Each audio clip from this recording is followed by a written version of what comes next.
Today we're going to show you how to make thick and shiny hair. And as you know, with my videos, I like to tell you what's behind things, what's the root cause of certain things. And when we talk about hair, realize that anything going on with your hair is the tip of the iceberg. And I'm not interested in having you take more supplements. We're going to relate a lot of this to your diet and food because ultimately that's the best source. But let's start with biotin. This is a B vitamin. A lot of people take biotin and it does help the thickness of your hair.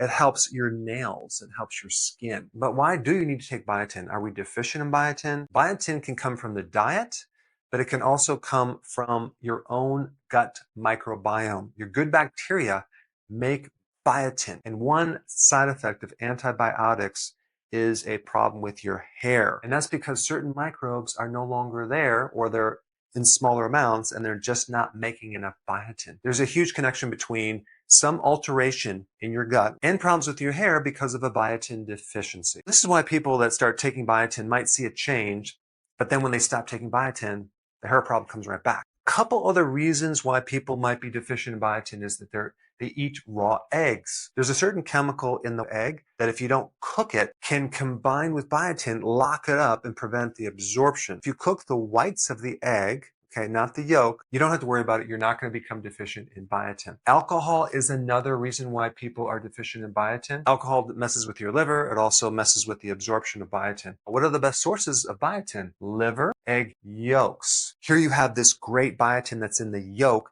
that won't be absorbed because of some other chemical in the white of the egg. So this is why you need to cook your eggs, but just make sure the yolk is a bit runny. Nutritional yeast has biotin. And salmon has biotin. Another little side note is that if you're magnesium deficient, which a lot of people are, that could be the reason why you're not absorbing biotin. I've done a ton of videos on magnesium, very, very important. Also, zinc is a helper to biotin as well, and so is copper. Let's move over to vitamin A. I'm talking about the active form of vitamin A called retinol, which is only in animal products. Of course, the best source of vitamin A is in liver and egg yolks, but you can also get it in shellfish and cod liver oil. What's so important about vitamin A in relationship to your hair? Vitamin A helps control sebum and makes your hair very, very shiny. Let's go to omega-3 fatty acids. You have omega-3 fatty acids and then you have omega-6 fatty acids. So when people are consuming a lot of seed oils, corn oil, vegetable oil, those oils are very, very bad for a lot of problems in your body, including your hair. So both the omega-3 and omega-6 kind of compete. So what we want to do is we want to eliminate the omega-6 fats and increase omega-3 fatty acids, because omega-3 is so important in making the hair thick and making your hair shiny. And you can get omega-3 fatty acids from fish oils, but if you get it from cod liver oil, you also get some additional benefits. Vitamin A, also vitamin D. Let's move on to this right here. What is this reuteri thing? Well, it stands for Lactobacillus reuteri. This is a microbe, and there's a lot of research on this microbe. This microbe is missing in 96% of the population because we've all had antibiotics in our past. And reuteri does a lot for our bodies.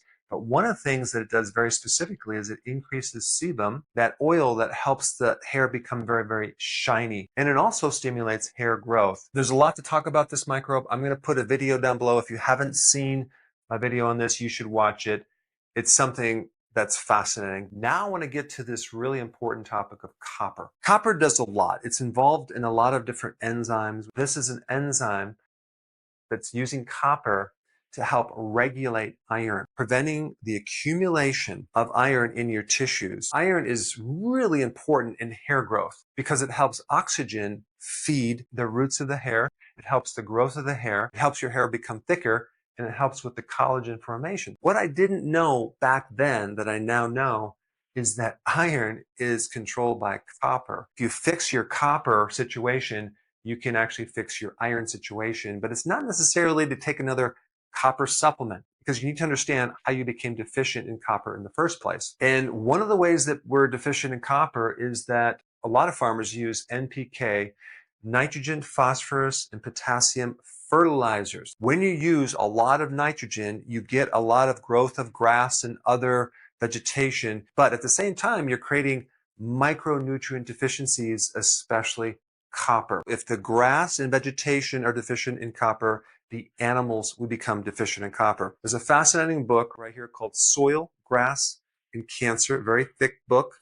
It's actually a very expensive book. It was like $250, but I want to just give you a very quick summary. Copper deficiency caused by nitrogen fertilizers. They're talking about the details of how many farmers use this fertilizer for the grass of grazing animals, but also to make the hay that they feed the animals in the winter. And they're showing statistics on trace minerals and coppers tanked down to zero. But what's really interesting in the book, it talks about how that shows up in sheep and cattle as far as their hair. The hair on cows becomes very, very dull. It loses its luster. It loses its shine. If this is happening with sheep and cows, is it possible it can happen to our bodies?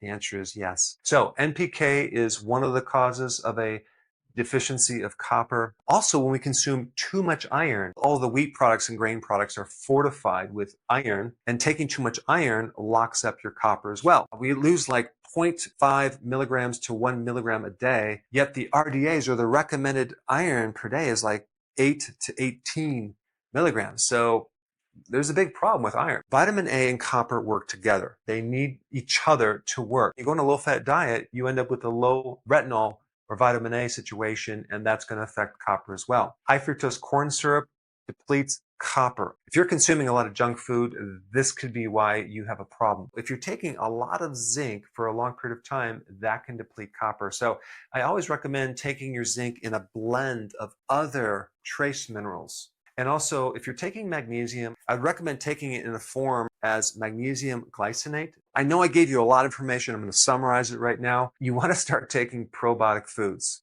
kefir, sauerkraut, kimchi, because you want to start building up your gut microbiome. Number 2, if you like liver, start consuming liver in your diet. Liver has copper. Egg yolks, good source of biotin and vitamin A, and of course cod liver oil for your omega-3 fatty acids.